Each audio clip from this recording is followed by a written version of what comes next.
My channel and welcome back to my another blog. আশা করছি তোমরা সবাই ভালো আছো, আমিও খুব ভালো আছি। আজকে আর গুড মর্নিং বলে ভিডিওটা শুরু করলাম না, কারণ ভিডিওটা শুরু করতে করতে অলরেডি আমার 12টা পেরিয়ে গেছে। এখন 12টা 10 মতো বাজে। আর ভিডিওটা তোমরা দেখছো দুপুরবেলা দিক করে, কারণ এখন আমার আর সকাল সকাল ভিডিও আপলোড করা হয় না। এডিট করে ভিডিও আপলোড করতে করতে আমার প্রায় এখন আর কি দুপুরই হয়ে যায়। তো সেই কারণে গুড মর্নিং বলে ভিডিওটা শুরু করাই হলো না আজকে। যাই হোক, তো দেখো এখন আমি স্নান টান করে আর কি চলে এসেছি, একদম ফাইনাল রেডি হচ্ছি। তো সকালবেলা ঘুম থেকে উঠেছিলাম 8:30টার দিক করে। আজকে হচ্ছে সোমবার। আর কালকে তোমাদেরকে দেখিয়েছিলাম আগের ব্লগে যে একটা দাদার বিয়ে ছিল, তো বিয়ের দিনকে দিনের বেলা ভোজ খেতে গিয়েছিলাম। তো সেখানে আজকে আমাদের ইনভাইট আছে। আজকে হচ্ছে বউ ভাত, রাত্রেবেলা রিসেপশনের আর কি অনুষ্ঠানটা আছে, কিন্তু দুপুরবেলার বউ ভাতের অনুষ্ঠান আছে। তো সে কারণে দেখো স্নান টান করে একেবারে চলে এসেছি। আর সকাল থেকে ভিডিও শুরু করতে করতে ভিডিও শুরু করাই হচ্ছে না। তারপর একবার করে ভাবছিলাম সকাল থেকে যদি ভিডিওটা বড় করে দেবো, রাত্রিবেলাতে তো রিসেপশনে যাবো, সেখানে তো অনেক কিছু শেয়ার করার আছে, সে কারণে হয়তো ব্লগটা অনেক বড় হয়ে যাবে। সে কারণে কিন্তু কিছুটা ভিডিও চালু করতে আর কি গাফলতি করছিলাম। তো সেই কারণে দেখো একেবারে স্নান টান করে তোমাদের সামনে এলাম বলতে ক্যামেরাটা সেট করে রেখে দিয়েছি, এদিকে রেডি হচ্ছি আমি। আর যেহেতু আজকে বউ ভাতে খুব একটা লোকজন হবে না, ভিড় হবে না সকালবেলা দিক করে, সে কারণে খুব সিম্পল কুর্তিটাই পরেছি। আর খুব সিম্পলভাবে কিন্তু রেডি হচ্ছিলাম, জাস্ট একটু সানস্ক্রিন মেখে একটু সানস পাউডার দিয়ে আর কি লিপস্টিক পরে চলে গিয়েছিলাম। তো এই হচ্ছে আমার সিম্পল রেডি হওয়া। আর শ্যাম্পু করেছি দেখেই বুঝতেই পারছো। তো ফাইনালি দেখো আমার আর কি মুখের মেকআপ কমপ্লিট, মানে খুব সাজুগুজু করিনি, খুবই সিম্পলভাবে তোমরা দেখলেই বুঝতে পারবে। এই যে এভাবে আর কি চলে যাব। আর যা গরম পড়েছে বেশি সাজতে ইচ্ছাই করছে না। যাই হোক, তো চলো ফাইনালি রেডি হয়ে তারপর তোমাদের সামনে আসছি। তো এখন দেখো একদম চুল টুল বেঁধে আর কি রেডি হয়ে গেছি। আর ওইদিকে মা রেডি হয়ে কিন্তু মা বড় মার সাথে বেরিয়ে গেছে। দেখো আমি আর কি পিছন পিছন আসছি, তো মা বড় মা মেজো মা সবাই মিলে এখন বেরিয়ে গেছে। ওদেরকে বললাম তোমরা আগাও, আমি আর কি ছুটে তোমাদের সাথে আর কি স্বাদ নিয়ে নেবো। যাই হোক, তো এখন আমরা হেঁটে হেঁটে দেখো চলে এসেছি বিয়ে বাড়িতে। আর এখানে রাতের জন্য রান্না বান্না হচ্ছিল, দেখতেই পাচ্ছ। ওইদিকে মাটনটা আর কি ম্যারিনেট করছিল, এখানে আর কি ভেজ কাটলেটগুলো আর কি তৈরি করছিল। তো এগুলোটা ইচ্ছা করলো শেয়ার করতে, তাই শেয়ার করলাম তোমাদের সাথে। যাই হোক, তো এখন খাওয়া দাওয়া করতে বসে পড়েছি। দেখো এইদিকে আমি আর মেজো মা বসে পড়েছি। আর আজকে কিন্তু মা আমাদের টেবিলে কিন্তু জায়গা পায়নি, এইদিকে বড় মার ফুল ঠাকুমা, আর মা বসেছিল একটা অন্য টেবিলে। যাই হোক, তো চলো খাওয়া দাওয়াটা করে নিই। তো এই যে আজকে দুপুরে মেনুতে ছিল ভাত, তার সাথে ছিল পটলের সবজি, আর রান্নাগুলো দুর্দান্ত হয়েছিল। তার সাথে ছিল আর কি মুগের ডাল, আলু পোস্ত ছিল, আর ছিল মাছের ঝোল। তো আমি আর কি মাছটা পেয়ে একদম মন খুশি হয়ে গেছে, দেখতেই পাবে কারণটা কি। তোমরা অনেকেই জানো যে আমি লেজা খেতে খুব ভালোবাসি, তাই আমার কপালে কিন্তু আজকে লেজাটা পড়ে গেছে। যাই হোক, তো খাওয়া দাওয়া করে দেখো দুপুর 2টো মতো বাজে আর কি বাড়ি চলে যাচ্ছি। হ্যাঁ, গিয়ে আর কি রেস্টও করবো। 2টো বোধহয় বাজে না, আরও আগেই হয়তো চলে এসেছিলাম আজকে। যাই হোক, তো চলো একদম দেখা হবে তোমার সাথে সন্ধ্যাবেলার দিক করে। Hello friends, good evening. এখন বাজে সন্ধ্যে 7:30। দুপুরবেলা যখন ভোজ খেয়ে এলাম তখন লাস্ট তোমাদের সাথে দেখা হয়েছে। তারপর তো খাওয়া দাওয়া করে আসার পর দুপুরবেলাটা ঘুম দিয়েছিলাম, তো আর কোনো ভিডিও করিনি। আর বিকালবেলা দিক করে উঠে আর কি গিয়েছিলাম বাস স্ট্যান্ডে গিফট কিনতে। তো বড় মাদের, মেজো মাদের, আমাদের 3 বাড়ির গিফট কেনার দায়িত্ব আমার ওপর পড়েছিল। একটা বড় কাজ, বুঝতেই পারছো। তো গিফট টিফট কিনে নিয়ে এলাম একটু আগে, জাস্ট 15 থেকে 20 মিনিট মতো হলো। তো বড় মাদের গিফটগুলো দিয়ে এসে আর কি বাড়িতে এখন ঢুকলাম। আর এখন আর কি রেডি হব। আজকে যেহেতু রাতে রিসেপশন, বুঝতেই পারছো, সকালবেলাতেই বলেছি। তো এই যে এই সালোয়ার কামিজটা আমি পরবো আর কি। তো চলো একদম রেডি হয়ে নিই, ফাইনালি রেডি হয়ে তারপর তোমাদের সামনে আসছি। চলো এখনকার মতো বাই। তো বন্ধুরা দেখো আমি ফাইনালি রেডি হয়ে গেছি। এখন বাজে 8:48 মতো, মানে প্রায় 9টা বাজতে যায়। তো আমি রেডি হয়ে যাওয়ার পর কিন্তু মাকেও রেডি করে দিয়েছি। তো চলো এখন নিচে গিয়ে এখন গিফটটা নিয়ে এক্ষুনি বেরিয়ে যাব, আর লেট করব না। তো একেবারে বিয়ে বাড়ি গিয়ে তোমাদের সাথে আবার দেখা হবে। চলো এখনকার মতো টাটা। তো দেখো ফাইনালি আমরা এখন বিয়ে বাড়িতে চলে এসেছি। এটাই হচ্ছে বিয়ে বাড়ির মেন গেট। তো আমরা এখন সবাই মিলে বিয়ে বাড়িতে ঢুকছি। আর ভিডিও করার গুরু দায়িত্বটা আমার ভাইকেই দিয়েছিলাম, কারণ তোমরা অনেকেই জানো আমার ভাই হচ্ছে আমার পার্সোনাল ফটোগ্রাফার।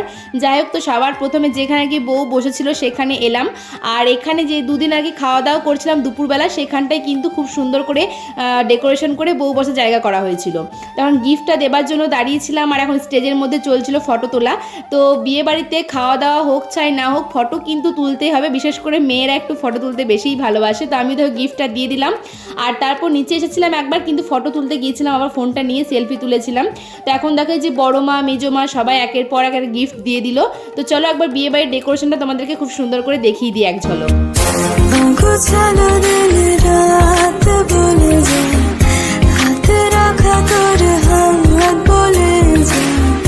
ভালোবেসে কোনো ভুল করিনি।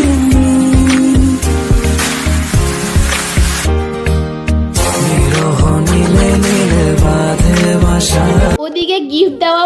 তোলা সব কিছুই কমপ্লিট, যদিও এখনো সিঙ্গেল ফটো তুলিনি, সেটা খাওয়া দাওয়ার পরেই তুলবো। তো এখানে ফুচকাগুলো আমাকে প্রচণ্ড টানছিল, তাই সবার প্রথমে এলাম আমাকে স্টল কাউন্টারে ফুচকা খেতে। তো এখানে ফুচকার স্টল ছিল, তারপর ছিল চাটের স্টল আর কফি স্টল। তো যখন চাটটা যখন আমরা যাই তখন ফুরিয়ে গেছিলো। আর কফি তো আমি কোনো বিয়ে বাড়ি গিয়েই খাই না, কফি খেতে গেলেই জিভ পুড়ে যায়, আর ওসব খাওয়ার কোনো প্রশ্নই উঠছে না। মেন যেটা ফুচকা সেটাই মন ভরে খেয়ে নিয়েছিলাম। তো এখন দেখো যে খাওয়া দাওয়া করতে বসে পড়েছি। এই ব্যাচটা ফাঁকা ছিল, বড় মা জায়গা রেখেছিল আমাদের জন্য, আর তারপর কিন্তু প্রচণ্ড ভিড় হয়ে গিয়েছিল।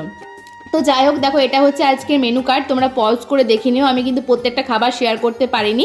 আর এখানে দেখো সাঙ্গাতিনি বলে ডাক দিল আমার সাঙ্গাত। যাই হোক, তো ও তো সর্বঘাটের কাঠালি কলা, ও সব জায়গায় থাকবে, তোমরা দেখবে আমার ব্লগে, প্রতিটা ব্লগে ওকে পাবে এক কোথাও না কোথাও। যাই হোক, তো এখন এই যে ভেজ কাটলেট স্যালাড সস পড়ে গেছে সবার প্রথমে স্টার্টারে, তো আর কি ওটাই খেলাম। আর তারপর ছিল আর কি বেবি নান, তার সাথে ডাল মাখনি। তো এটাও কিন্তু খেতে খুব সুন্দর ছিল। আমি কোনো ফুড রিভিউ দিচ্ছি না, বাট আর কি মানে খেতে ভালো ছিল তাই বললাম। তো আর মাঝখানে কোনো ভিডিও করতে পারিনি, একদম শেষে দেখো, শেষে নয় একদম মানে সোজ টপারে যে মাটনে একদম চলে এসেছি। তো মাটনটা আর কি ভিডিও করছিলাম, তার মাঝখানের কোনো ভিডিও করিনি, কারণ সবার সাথে বসে আর কি খাওয়া দাওয়া করছিলাম একটা টেবিলের মধ্যে, মা আমি বড় মা মেজো মা ছিলাম, তাই গল্প করতে করতে খাওয়া দাওয়া, বুঝতেই পারছো। তো সব ভিডিও করতে আর কি মনে ছিল না, ভিডিও করতে ভালো লাগছিল না। আর বিয়েবারে এসব খাওয়া দাওয়া ছেড়ে কি সবসময় ভিডিও করতে ভালো লাগে বলো? তো এরপর আর কি চাটনি পাঁপড় রসগোল্লা সন্দেশ সব কিছু ছিল, তোমরা তো মেনু কার্ডে দেখেই নিয়েছো। তো যাই হোক, তো খাওয়া দাওয়া করার পর দেখো এখন আরেকবার এলাম আর কি যেখানে আর কি বউ বসেছিল সেখানে। তো এখানে বড় মা মেজো মা সবাই ছিল, আর সবাই মিলে একটা আর কি সেলফি টেলফি তুললাম। আর ছিলাম 10 মিনিট মতো, খাওয়া দাওয়া করার পর 10 মিনিট মতো ছিলাম। তারপরে দেখো এখন বিয়ে বাড়ি থেকে বেরিয়ে যাচ্ছি। তো চলো বন্ধুরা, একেবারে বাড়িতে গিয়ে তারপর কথা হবে, এখন একদম সোজা বাড়ি। তো বন্ধুরা, আমার ব্যাকগ্রাউন্ড দেখে বুঝতেই পারছো যে বিয়ে বাড়ি থেকে আমি বাড়িতে চলে এসেছি। তো বিয়ে বাড়ি গিয়েছিলাম 8:45-এ, আর বাড়ি ফিরেছি 9:45-এ, এখন বাজে 10টা। যাই হোক, তো আমি কিছুক্ষণ আগে বাড়িতে চলে এসেছি। আর যেহেতু বাড়ির সামনেই বিয়ে বাড়ি, তাই 1 ঘন্টায় খেল খতম, বুঝতেই পারছো। তো বিয়ে বাড়িতে গিয়ে বেশ একটা টাইম লাগেনি। আমরা যে ব্যাচটায় খাওয়া দাওয়া করলাম ফাঁকা ছিল, আর তারপরে মানে আমাদের ব্যাচটা ওঠার পর এত ভিড় লেগে গেল, ভাগ্যিস গিয়ে আর কি মানে খাবারটা খেয়ে নিয়েছিলাম, সে কারণে তাড়াতাড়ি হয়ে গেছে। তো চলো এখন আর কি চেঞ্জ করব, তার আগে আমি কয়েকটা রিলস করব, যেহেতু যাওয়ার সময় তাড়াহুড়োতে কখনোই আমার রিলস করা হয় না, যখনই বিয়ে বাড়ি যায় বা কোথাও যাই বাড়ি ফিরে আর কি রিলসটা করা হয়। তো এখন আমি রিলস করব। আর একটা জিনিস দেখবে, এটা দেখে আমার মানে কষ্টের সীমা থাকে না, এত আনন্দ করে বিয়ে বাড়ি যায়, এসে পরে একটা কারণে আমার মনটা খারাপ হয়ে যায়, সেটা হচ্ছে এই দেখো, ওয়াও কি সুন্দর চেহারা হয়ে আছে খাটটার। যাবার সময় প্রচণ্ড এক্সাইটমেন্ট নিয়ে চলে যাই, তো কিন্তু আসার সময় এরকমই অবস্থা দেখে মাথাটা প্রচণ্ড গরম হয়ে যায়। আর খাওয়া দাওয়া করে ইচ্ছা করে না এগুলো গোছাতে, এগুলো এখন কী করবো বলো তো, এগুলো সব খাট থেকে তুলবো, তুলে নিচে নামিয়ে রেখে দেবো, তারপর চেঞ্জ করে একদম ঘুম। আর এগুলো কালকে তারপর সকালবেলা উঠে আর কি পরিষ্কার করা যাবে।